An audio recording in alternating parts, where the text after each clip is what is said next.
Well, good afternoon. Welcome back to another Saturday on ATR Media, our Black Media Network on the Watchdogs. We have a great conversation today. I find it unfortunate that we have this conversation, but then we're going to talk about violence, and we're going to look at it from a national to a regional to a local to a state level, right? And so I really think this is important as we see senseless violence every day. And as a matter of fact, this morning, a 6-year-old girl was killed in Stone Mountain, Georgia. And so it's time that we bring these issues to the table and stop ignoring them and stop waiting on our city elected officials. For those who don't really attend to the problem, we have some who do, but we'll talk about that today. We have a great panel of people today, some who are here and some who will join us, and I'll introduce our panel today, and we will jump right into a conversation. So we have with us today Alderwoman Kesha Gibson-Carter of Savannah, Georgia. Alderwoman Gibson-Carter joins us. Oh, there you are, looking great. She is the Hello, Alderwoman at large Savannah. for Post 1 in Savannah. She brings to us nonprofit experience, local government experience, and why she matters today is because she's a mother, right? And that we're seeing a lot of young people being killed. She's a wife and she's a community leader. She's laser focused on these issues, and you'll hear why in a moment. And most importantly, she cares about the issue. And so we welcome her today. We have Thank John McMasters, who is from Los Angeles, California, a University of California graduate who moved to Savannah in 1993 and assumed the role of county commissioner in 2002. He is one of the founders of Better Savannah, and focused on the influence of public policy. And his interest lies in the communalistic approach when we look at local governmental actions. And so we welcome John today. Thank you. And we have someone I know very closely in Athens, Clarke County. And one of the reasons why I'm really excited to have Tiffany today, Tiffany Taylor, is because she saw this very issue happening in her community, more importantly with young black males, and so she got tired of it and she created action around Mothers of Black Sons, MOBS, which is a nonprofit to support the success and advancement of young black males in the community. She's currently running for District 3 County Commission seat in Athens, Clarke County, and is the mother also of 4 sons, 1 daughter. And her issues lie in affordable housing, livable wages, and youth development. And so we're really excited to have you all today. And so if I could begin with this overall question, and I would love to hear all of you respond to this. Why does this issue of violence matter to you? And we'll start with Tiffany. Thank you. Thank you, Robert, for that introduction. You made me sound so important. Well, you are important. Well, this issue of violence is really important to me because as a mother of 5 children, as well as an aunt to 3 children, 2 boys and 1 girl, it's important that we educate our children about violence is because it's so easy to get into. It's so easy to get into trouble with violence because in my community, which is one of the impoverished communities here in Athens, Georgia, we see a lot of crime. That's kind of like the atmosphere here in Athens, Georgia. It's really important to me because I'm just so sick and tired of us losing our youth to violence and them being educated on the consequences of being involved with violent crimes and gun use and gang activity. So it's very important to me because I want to make it better, not only for my children, but for my children's children. Right. So that's why it's important to me. Alderwoman Gibson-Carter, if you could chime in, why does this issue, why does it matter to you? Can you hear me? Yes. Yeah.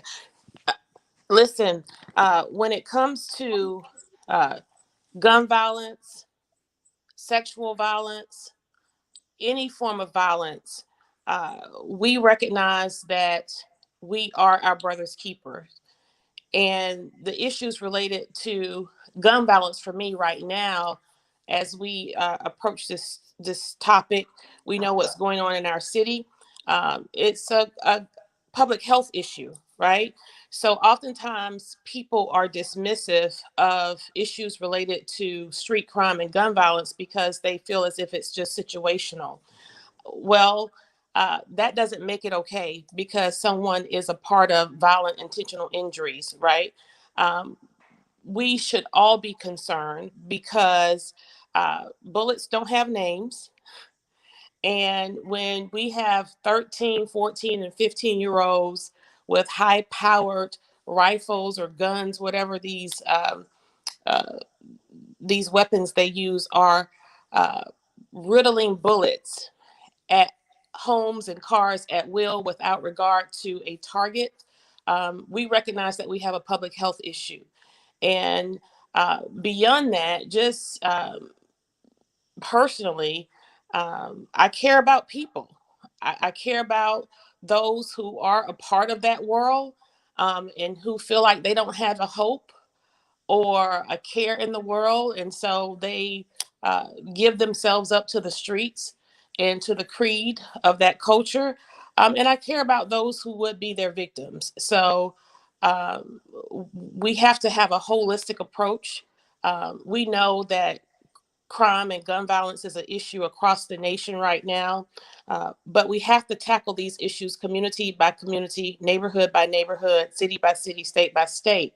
And so, where Savannah, Georgia is concerned, from where I'm sitting, I do take a personal responsibility as a leader in this community and say it is the government's responsibility because maybe not in Athens, Clark County, or maybe not in Atlanta, maybe not in Jacksonville, maybe not in Washington, D.C., but here in Savannah, we know that a great deal of the criminal element that run rampant in our community, uh, in large part, is because of failed policies from our elected officials. It's because of those policies, programs, and activities that we have not uh, implemented, we have not presented, we have not adopted. And so while there are a litany of things we will discuss today in terms of what can be done, we are not doing any of it here in Savannah. Got it. Okay, John. Well, first, thanks for including me in this important conversation. Um, Violence, and I'm going to use a expanded notion of violence, it just in the sense of crime, uh, much of which is violent and some of it not as violent, um, is a detriment to our quality of life, whether you're living in a Tony neighborhood or a less Tony neighborhood. Citizens, people, part of the community, the members need a certain level of safety to enjoy their lives. And violence and crime interrupt that and disturb that sense of place, continuity, comfort, happiness. So Kesha's absolutely correct. It is a public health issue. It's also an economic strain because the cost of addressing public safety and crime is borne by the whole community. So, yeah, the nature of it is multifaceted, and I'm sure we're going to have a chance to talk, more about policy and legislating ways and things that we can do to reduce it and protect our happiness and the sense of community. Awesome. If I could share this image, John, that you shared with me, this is the chamber circle, and if we could dialogue about this piece to begin with, and Kesha, I'm not sure if you can see it, but John, if you could tell us more about how this applies to the conversation and help us understand this diagram. Sure. This is sort of tangential to the primary topic of violent crime, but just let's just look at it in limited policy sense, and this happens to pertain specifically to hospitality and tourism. But this sort of dynamic can be easily modeled or applied to a police department or a Parks and Recreation's perspective, to many things and aspects of government. But basically, in the hospitality tourism context here in Savannah, a number of years ago, I tried to explain to someone how policy is made. Policy is the legislative act of a governing body, in this case, the city of Savannah. So, not to belabor this, but you'll see in the center there are 4 concentric circles. The top purple one being the Chamber of Commerce, and going over to the right, Visit Savannah, which is a subset of the Chamber of Commerce. And at the bottom is the Tourism Advisory Committee. And then coming up, and that's a city body. And then the 4th circle is the Tourism Leadership Council, which is a 503c professional organization to look after the hospitality industry's interests. At the very bottom, you'll see 2 overlapping circles. The first one, the blue one, being the mayor and city council, of which Kesha is a member, and which at a county combined consolidated city, Tiffany hopes to join. And then on the right, in the salmon colored circle, is the city manager, because we have a city manager form of government. Anyway, to conclude, what this diagram, and maybe you can post this as a link in your show, RG, that other people can study it more closely and read the influences in the traffic diagram here. But basically, public policy here should be the responsibility of the mayor and council, and that's that intersection between those two at the bottom. But it is influenced most heavily by the industry. So you have an industry regulating themselves for all intents and purposes, and that's not a healthy outcome. And whether that's a police department or, again, a Parks and Recreations department, I think it helps us understand how policy is divined and then implemented. So maybe that's too little, probably too much, but that's what that diagram's all about. Right. And so we put it into context, like let's say if we place this in Atlanta, we have a similar effect, except a few of the circles might change to maybe being, developing a New York style city or attractions or what have you. You take it at the county, it could be around how do we build that energy around Georgia football. But this can be applied. We just change a few of the circles, is what I'm assuming. Sure. There's always a modus operandi or flight path or pattern process that creates policy. And if we don't understand that policy, Robert, we're just uncomfortable and clueless as to how things happen and how things are either advanced or detracted from in our communities. So I urge people to dedicate some time to understanding how policy happens. And so, and if we tie this together, Alderwoman Gibson-Carter, policy ends up driving a number of things, right? And so we get to thinking back to this issue of violent crime and crime in general. You have policies that allow you to be proactive as a council and as a leader and as an alderwoman. And you have policies that create more issues. And in your perspective, if you can tell us a little bit about that from your lens as a sitting alderwoman here in Savannah. Well, and that's the one thing we have been doing, a few of us anyway, Alderwoman Miller Blakely and Bryant Lanier, in our work, we do a lot of educating the public, informing the public. And so one of the things we have been doing as of late is acknowledging to the public that when we talk about change, when we talk about things that we need in our city and uh, certain issues or changes that our citizens want, we first start the conversation in saying we have to discuss policies, because nothing changed without a policy. We can have political rhetoric and hot air all day long, talk about what we are doing. We can talk about um, affordable housing. We can talk about crime reduction. We can talk about forced displacement. But until we put forth policies that will provide for those changes, that will provide for meeting those needs, it won't happen.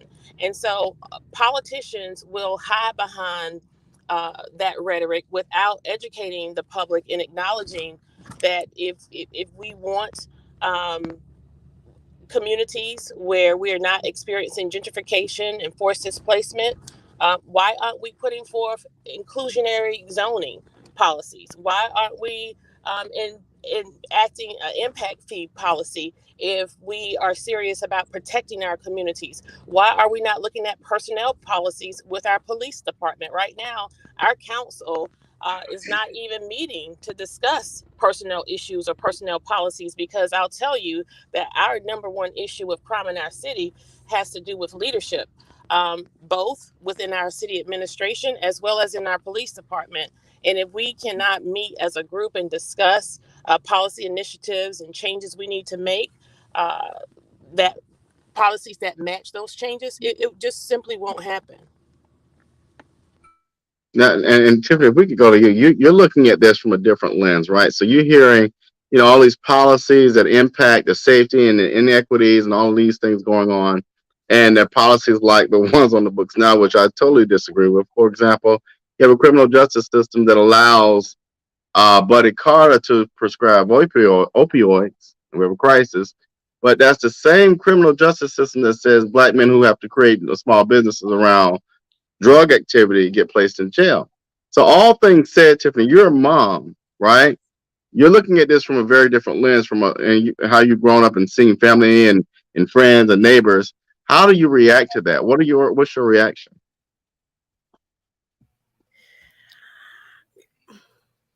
My reaction, and my reaction towards it is basically the reason why I'm running, to have a say so into the policies that's put in place here in Athens. When my son was in third grade, they told me that he wasn't reading on a third grade level. The teacher told me this is when they begin building prisons for children, males who aren't reading on grade level. They start building prisons, which is the pipeline to prison, the prison pipeline. I'm sorry. And so as a mom, it makes me go harder. It makes me sit at the table, want to sit at the table. It makes me want to get out and inform everyone, because we lose from a lack of knowledge. A lot of my residents don't really know the policies here in Athens, but they are affected by it when they stand up in court, when they're pulled over by the police, when they're, we live in a college town. So there are a lot of ordinance that, target us, and we don't know until it's too late. And so being vigilant, being educated, is my way of going about it now, because I was just angry. I was just like, it doesn't it does affect us, but it doesn't matter. And a lot of people in my community have that same thought process. Like, it doesn't matter what the policies are. It doesn't matter if we get policy changes, because it doesn't affect us anywhere. They're still going to come into our neighborhoods and gentrify us, push us out. And it's just about being educated. It's about being vigilant. So that's my mission. I want to educate everyone around me so that we can stand strong in numbers. And one of the questions, John, I asked all of our panelists the same questions, and John sent this question. I'm going to expand it a little bit if I would, and and have our Alderwoman Kesha Gibson-Carter respond to this, and then we'll kind of go around and hear others.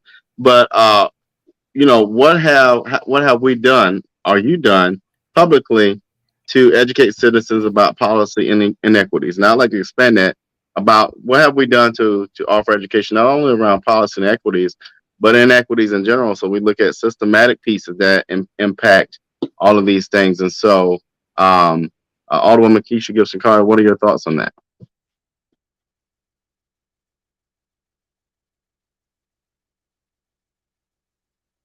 Oh, you're unmuted, but we don't hear you. Now you're muted again.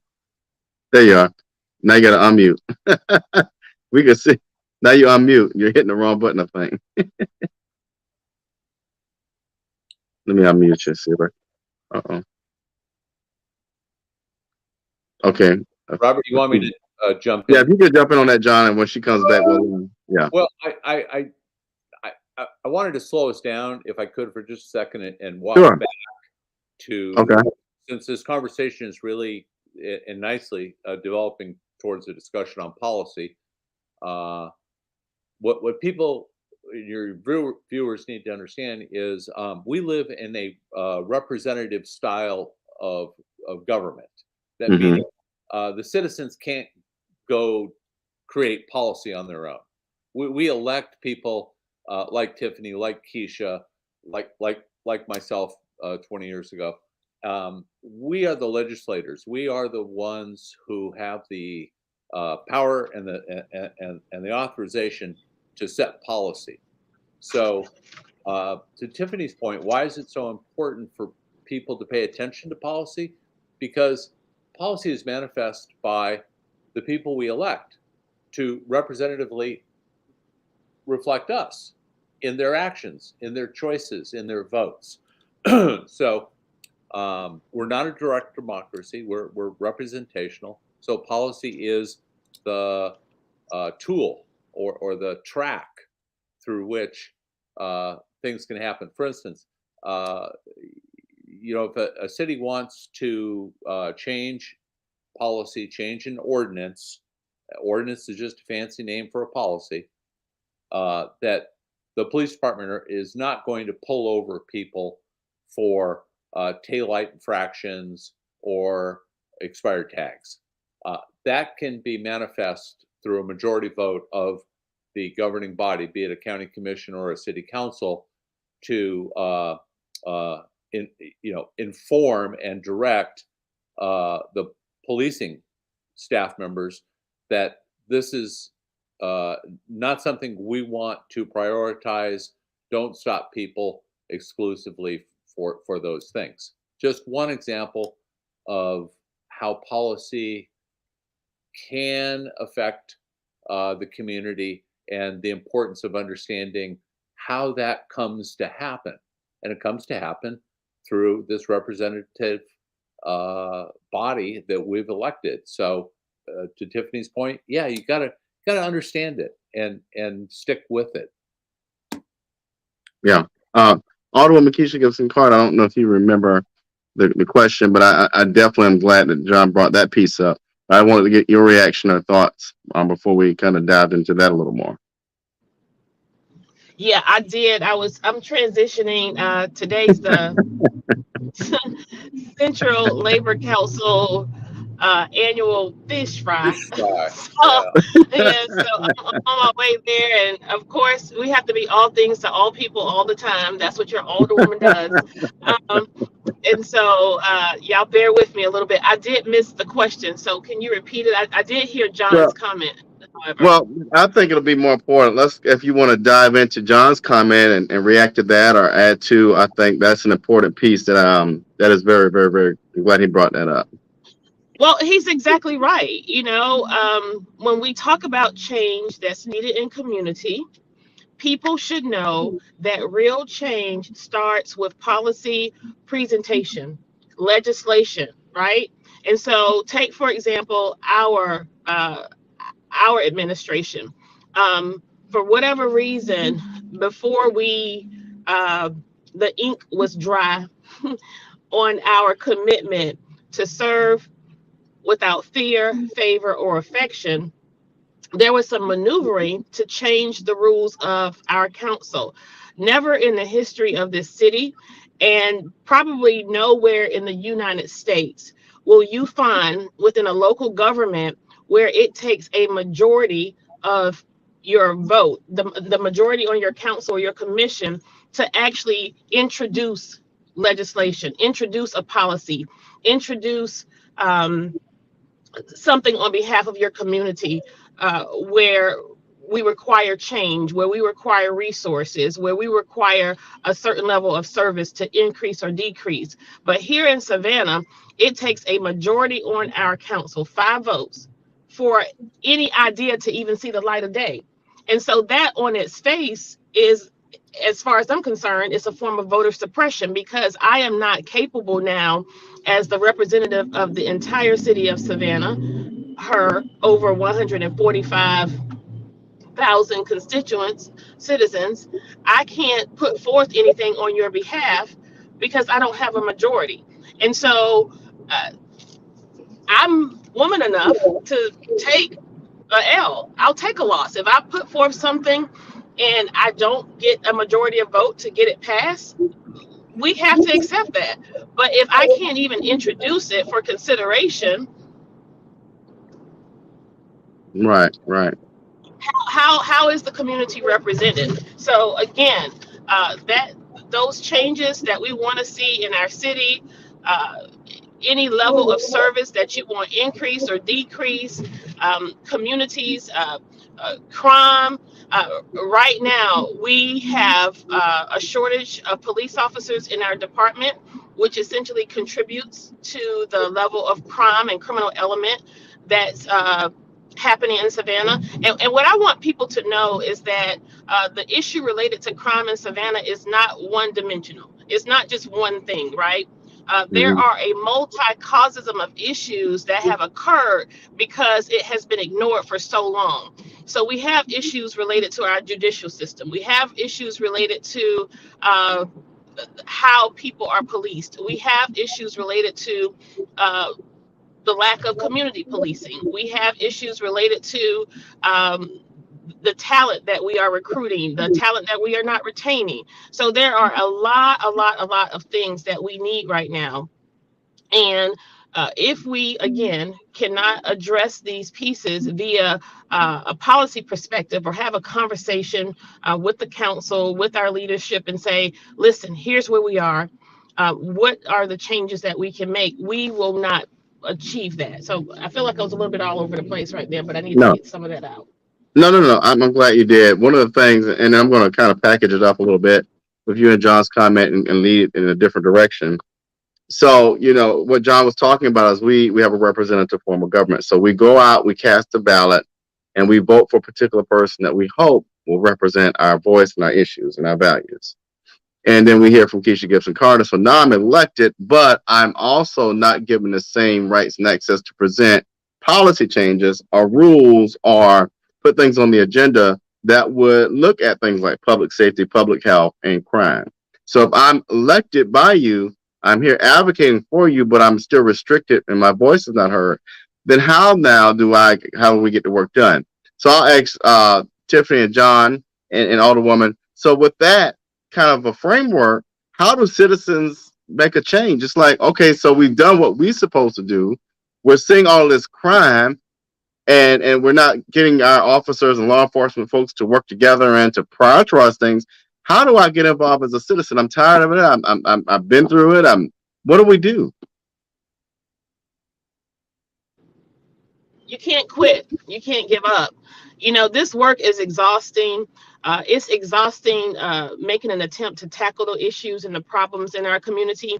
And you are absolutely right. We mobilize and we engage every election season, and we ask people to go to the polls and vote. We have voter registration, voter information, voter education. People should vote. You should exercise your civic duty. People died for your right to vote, right? And so these people in record numbers have gone out over the last 5 or 10 years, and people have showed up to the polls like never before. People are mostly energized around issues, and we have had a lot of issues. And so what happens when people feel like they have picked the winner, and the winner they pick makes it into office, and this is a person they champion. They put all of their faith in a person because they don't have the time, the experience, the knowledge. They don't have that. They don't have what it takes to do the work. So we put all of our faith in a person. And what happens when that person we put our faith in fails us? It's very, very difficult. It's very, very difficult to hold those who we have pledged allegiance and alliances with accountable.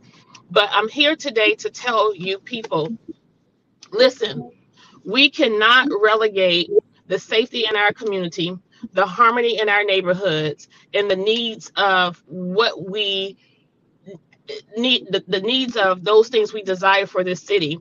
We cannot relegate that to relationship, friendship, or kinship.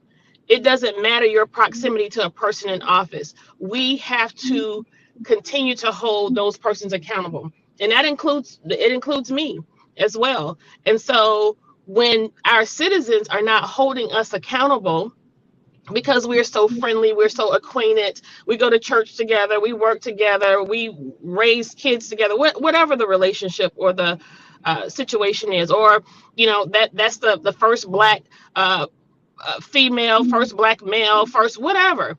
It does not matter. No longer is it okay to just be black and be in office. We cannot do that anymore, right? And so that's what citizens can do. Citizens can hold us accountable. And how do you hold us accountable? You utilize the process. Write letters, send information into our clerk's office, ask for things to be documented and put on public record, come to the city council meetings. Whenever anything is on the agenda, you have a right to speak on it. We just the Weeping Time situation with the Weeping Time property. I think that was probably the most engaged and mobilized our community was since I've been on council. Now we have some neighborhood issues where certain developers make petition for building or dismantling something in the community, and you have residents who will rise up and come to the meetings and let their voices be heard. But we don't have that happening enough. We do not have it happening enough. And so with where we are right now with crime and gun violence, we do not have enough citizens who would stand up and say to the mayor, say to this council. And one of the things we do in Savannah, Georgia, and Chatham County is we let the county off the hook way too much. Right? We bore so much of the responsibility of these issues. Chester Ellis, the county commissioners, they should be held equally as responsible for what we have by way of crime in this city. Savannah is in Chatham County, right? If not more. And then our state legislators, our state representatives, our state senators, we have to have them a part of this conversation as well. We do too much in silos. The Board of Education leadership, right? Because who are these people? Where are they coming from? Most of these young people are products of our public school system. And so we have to have a holistic approach to tackling this issue. It's not just one way, but again, we're not doing anything. So we got to try something. And before you all respond to that, you might want to respond to my next comment. One of the things that disappoints me in the city of Savannah in particular, and I'm going to drive this, it goes back again to what I just described earlier, and going back to Alderwoman Gibson-Carter and John. You get elected, you vote, you do what you're supposed to do, you put the people in office that you believe are going to value you and be your voice, and we have people like Alderman Dedrick Leggett, who go over there and blow smoke up the tails of a housing project group called Yamacraw Village, right? And you allow that area to be ridden with trash and violence and crime, so you can benefit too off of the regentrification of it. That's the thing that impact that really bothers me, is when we put people in place who we believe will advocate for us and who fail to do so, and they'll tell you all day, "Oh no, I'm not going to get anything out of this." Yeah, well, why would you sell a community, allow it to be crime ridden, And a lot of this has an economic impact. I think someone said that earlier. A lot of this ties to economic impact. The haves will have more, and the have-nots will have none. And we've got to break that. We got to put some barriers there. But again, it's how do we get past that? And what are you all thoughts again to what Alderwoman Gibson-Carter said, and to the idea that you put people in place and you're still sitting out here looking crazy. And John and Tiffany, feel free to jump in on that piece. Well, I don't want to filibuster. Tiffany, do you want to comment on that? Because I can talk forever. That's very true. I was speaking with someone here in Athens, Georgia, about that exact same thing. When you have all your trust in the people that you put into office, and then when they get into office, they just totally do what's beneficial for them. Which is why I'm running, because I grew up in the neighborhood that I'm running for, the district that I'm running for. I grew up here. I've, dealt with the poverty. I've lost friends. I've lost family members to the violence here. And so running from a pure place for me, stepping up, because even if I win, lose or draw, it's about my community and making my community better. So even if I don't have a title at the end of this, that does not stop the work that I've been called to do. I have to still do the work. I have to still, show up to town hall meetings. I have to still educate those around me who are illiterate about politics, because I was illiterate about politics. I've always felt like when people come and knock at my door to ask me to vote, they give me these 3 points, and I'm just supposed to vote off of these 3 points. But it's important to get to know not only what they're doing in election time, but what they're doing before election time, what they're doing after election time. Like, where did they come from? I'm a product of Clark County School. So when Alderwoman Kesha said that, it tickled me, because I've been told that before. We don't need any more young people who don't know what they're doing. But in order for us to know what we're doing, it has to take those who have done the work, who know the work, to help us along the way to change the things around us, so that we can give this same energy to those who's going to come after us, because that's how you change the community. It's from generation to generation. The generation before me pour into me, tell me, the things that I'm going to come up against if I don't see them, and so that's one of the reasons I feel like a lot of people don't get involved. A lot of people don't come out and vote. It's a lot. Robert, I love Tiffany's passion, but let me push back a little bit, and and y'all feel free to engage in a conversation. That's what we want to do. Here are the facts. In the city of Savannah, a normal turnout for a mayoral and council election is about 30% of the registered voters.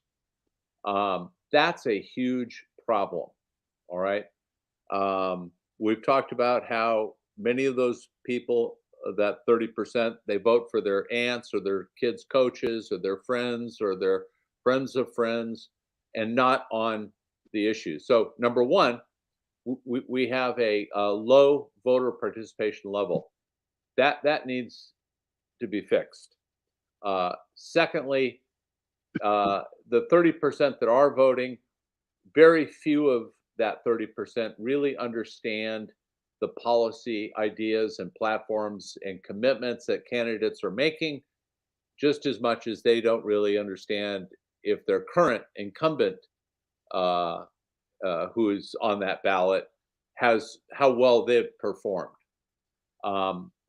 I just want to put out there that Savannah tends to spend infinitely more energy, effort, and attention on the needs of the business community and the business class than it does in the communalistic quality of life considerations that affect neighborhoods and people. And this is a huge problem that can only be addressed by repointing our efforts and our energies through policy. So again, I'm trying to bring policy back into the discussion as our best tool to improve our situations, whether it's crime or opportunities, economic or otherwise. But we've got some basic problems. Low voter turnout is one. Our voter registration levels are incredibly high. I think Savannah might even be close to 90% voter registration, Robert, but yet 25 to 30% is all that turn out to vote. So, I personally, I think we should behave like Australia. In Australia, you have to vote. It's not optional. And if you don't vote, you're assessed a penalty of financial fine for not voting. I know that's a little draconian, but that a middle ground is something I think Arizona or New Mexico toyed around with, and that is they created a lottery so that everyone who voted was automatically entered into a drawing for a lottery cash prize. So it was an incentive. You weren't paying people individually to vote, but you were incentivizing the voting process. So anyway, I'll stop there. Those incentives, John, I know they'll get a lot of people in Athens to come out and vote the way they play lottery. Yeah, there's nothing morally or ethically wrong with trying to create and induce a larger voter turnout because it's important. Absolutely. I also want to point out too something that Kesha touched on it, and that is when you're elected, she's representing 145,000 citizens. Listen, no elected official is going to satisfy all of their constituents. There is inherent failure and success on any issue. Some people may love her for her position on housing. They may disagree with her on her position with policing. We have to be sober and realistic about what is really the effective range of any elected official. And it's never 100%. It's never 90%, 80%, 70%. I mean, that's why most elections are won or lost by, 4 or 5 points. And that's okay. That's how our system is designed. So enough civics. No, that's perfect. But I think, you're exactly right. All of this ties back to elections, right? It just does. And one of the things I think we need to look at is a reform. Reform comes through a lot of changes, and those changes come through public policy. How do public policies change? It's up to us as individuals to put people in place who have good sense and good knowledge and will work on things like policy instead of stupid masks, right? It was policy that made masks real or not real, sick or not sick, protect my neighbor or infect them with COVID-19. And so one of the things I want us to kind of, as we close out today, is offer a solution. One of the solutions, and I'm very radical in what I'm about to share, but it's a starting point for this discussion about how do we solve it. One, I agree, public policy. We've got to stop worrying about nonviolent crimes, in my personal opinion. Putting people in jail for tail lights, like you said, John, putting people in jail for marijuana, that's silly. We need to decriminalize marijuana. It is not a gateway drug, and if you really want to know the truth, go and look it up. Get your history around it. It's only criminalized because it came into competition with cotton. When you understand the realities of what hemp can do, from economic development to developing clothing to a number of things, you understand that why brown people brought this to this world, that's why it's possibly decriminalized. Learn your history. Don't let people tell you. The other thing is we got to focus 100% on violent crime. My thing is we need to stop putting people in jail for nonviolent crimes. It is not necessarily a criminal issue that someone might be abusing a substance. It is a public health issue. No one wakes up in the morning saying, "Ooh, I just want to be an alcoholic." That's not what happens. People have real trauma, real issues, that leans more into mental health, other health issues that we need to solve and stop putting on the backs of taxpayers. The other piece is, again, we got to incentivize voting, and so those are just some things I like to start the conversation around. But that's how I believe we start curbing taking that left turn and getting to some real solutions, other than walking through the same hallways of foolishness that we've done just because we've done it that way before. Well, I'll start, and then I'm going to have to go after this, and I'll just keep listening to you guys. The one thing people can do is engage, get involved in the political process, because not only do we need you, not only should you exercise it just because it's a civic duty, uh, but your engagement matters. And the reason why we are not experiencing the level of change that we could in our community is because people don't feel like they have a place. And John acknowledged that there's a certain level of, I don't know if it was John or Tiffany that talked about the lack of knowledge individuals have about the political process. It's really not that difficult. It's not rocket science. Oh, now We you do won't let deal me with in. budgets. We do deal with budgets, but it's not that difficult. It's not math, right? It just takes a little bit of time and dedication to understanding the process. And a lot of what happens, Robert, is politicians intentionally and deliberately try to make things difficult and talk over people's head. And that serves as a barrier for individuals because they are oftentimes intimidated by the process or by the jargon that's used. And again, that's why we try to dial our service back and frame it in a narrative where a third grader can understand it. And Right. to that point, and John, you can attest to this, there has never been a time Gonna do like my best. now where I'm just trying more to people have are a some. part of the political process in Savannah. The social media airways and platforms are just going gangbusters with the amount of That's people who right. chime in to issues. Can you tell That's him to correct. mute his phone? I already did it. Um, How the, dare he? the How number dare he? We're gonna get him. the number of people who are now engaged, people actually know when our meetings are. They know what times they are. Okay, this is a perfect example.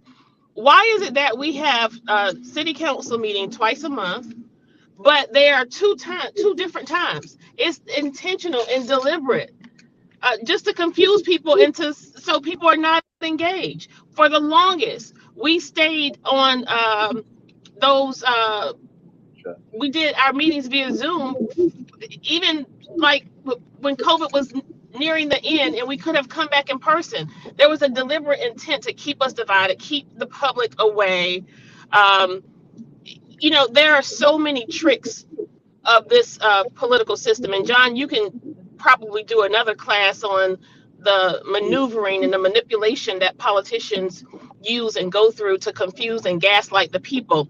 And it wasn't until I arrived in this seat and was a part of these platforms that I actually recognized that this is how the people have been misled.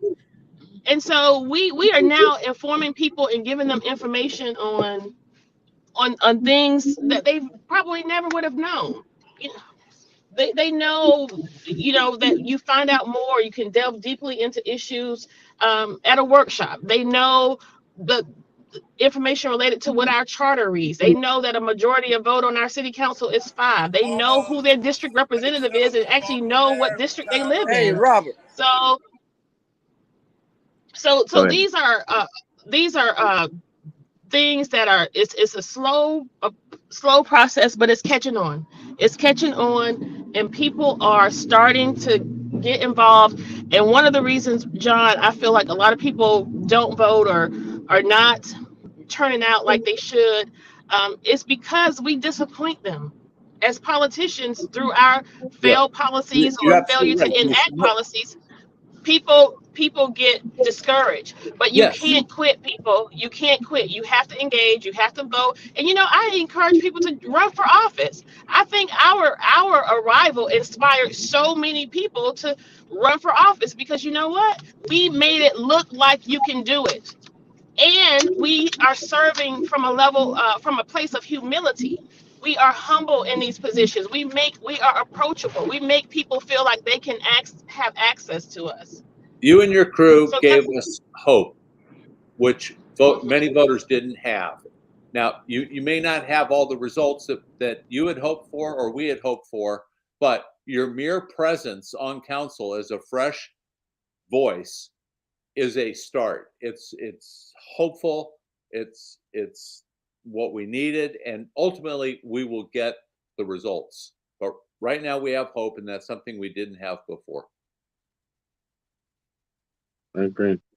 And Tiffany, we're talking about solutions. What are some things? I mean, you realize there are needs for solutions. One of those meaning starting a nonprofit and changing a narrative through education and support and advocacy. So, as we think about solutions, what are some other things that you might see happening, and how does a general citizen get involved? I mean, you woke up one day and you got tired of seeing the same foolishness. You got tired of educators telling you that your child was this, when actually your child is probably the smartest one in the room, and more challenged, or not challenged, and can probably work at to a great level up here. And so, what Yeah. are some solutions that you're seeing, as you kind of navigate this space of being a citizen and hopefully being a public leader? Personally, we have to check ourselves. Individual check. Like, you have to get tired. You have to get tired of being just bent over a barrel, just feeling like you have no say so. And that's what did it for me. I got tired of feeling like I had no say so. I got tired of things around me changing, and I'm still in the same spot. Everything is changing and I'm not having a say so within the change, even though I am a registered voter and I vote. Um Things still around me just seem like they weren't involving me or those around me. So I had to do a personal check, a individual check of what are you gonna do? Like, and with everything that John and Keisha said, I've been taking notes. And all of these solutions are great. And just like John said, to have a fresh voice, a regular person who's not a politician, who wasn't, that's not the goal. That wasn't the goal to be a politician, but to want to be a part of policy changing, to be to want to be educated on the matters around you are the solutions that's going to get us to where we need to be. And everything that was said was just on point for me. Yeah.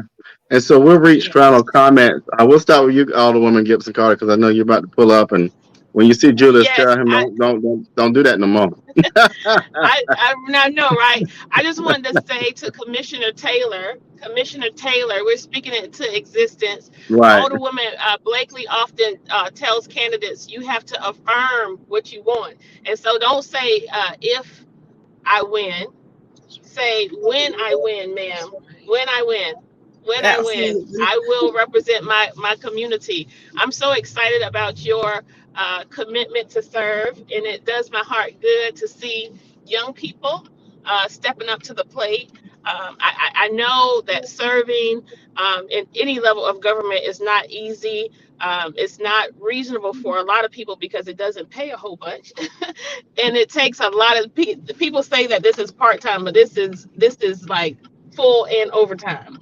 So it's more than a part time job. So thank you for stepping up to the plate and serving, John. As always, it's nice to sit at your feet and listen to the wisdom. I want to say that John McMasters has been a great mentor and friend in this work. I don't know that we would be where we are if it were not for the Better Savannah platform, ATR, and the Reverend Dr. Leonard Small. Yes. These men champion issues, Mhm.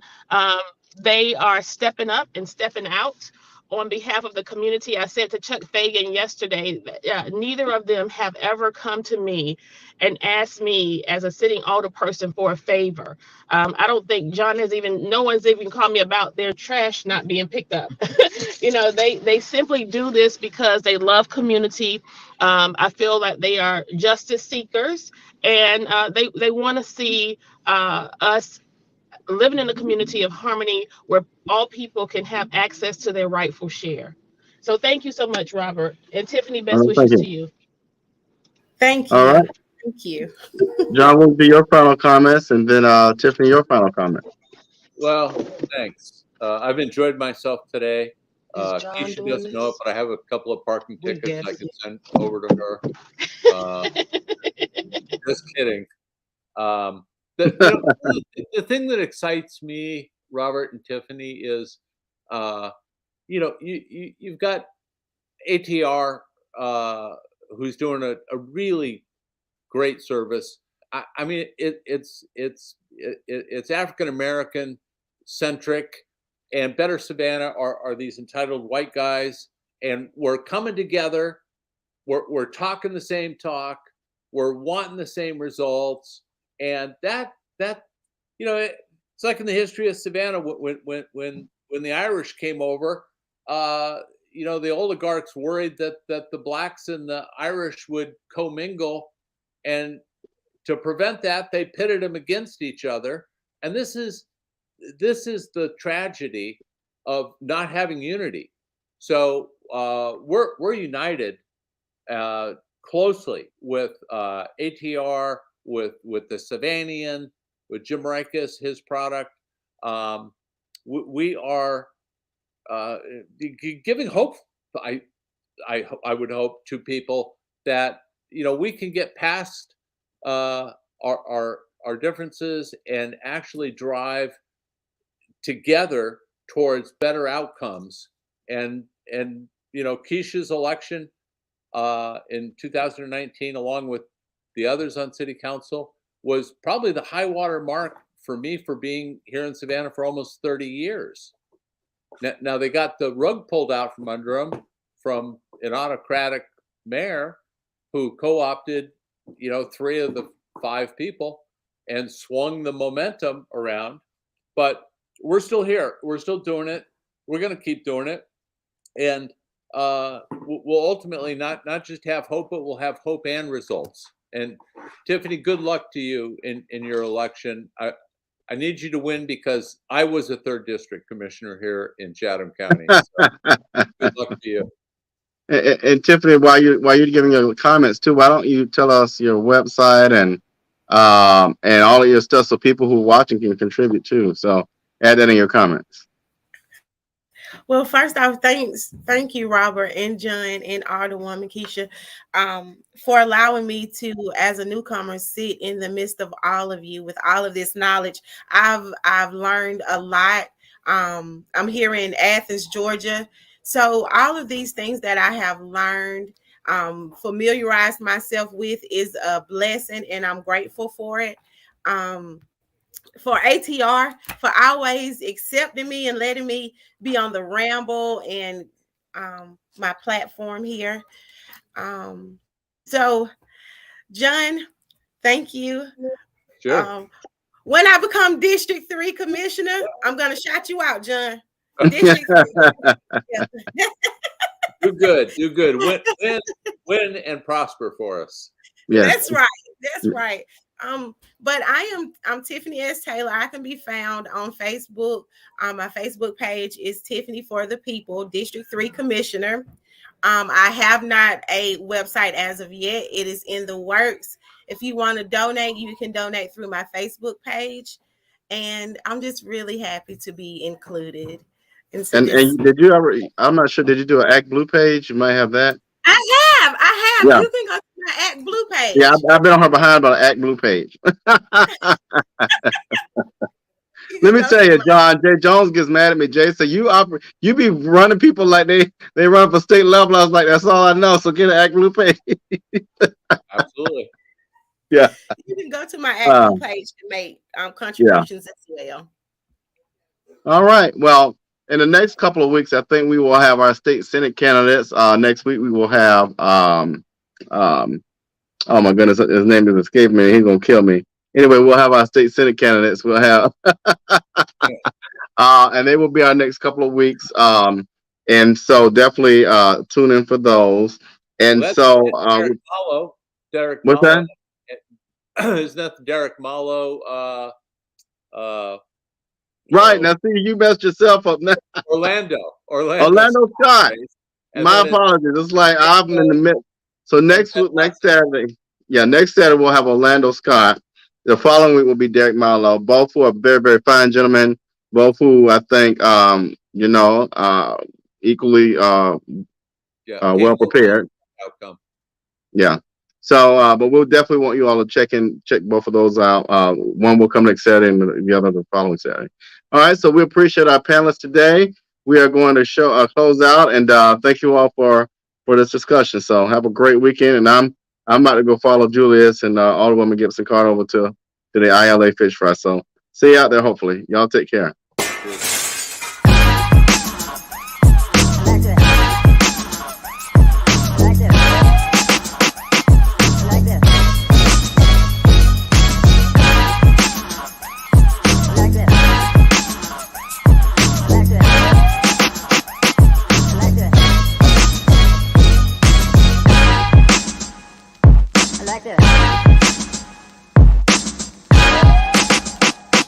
Like this.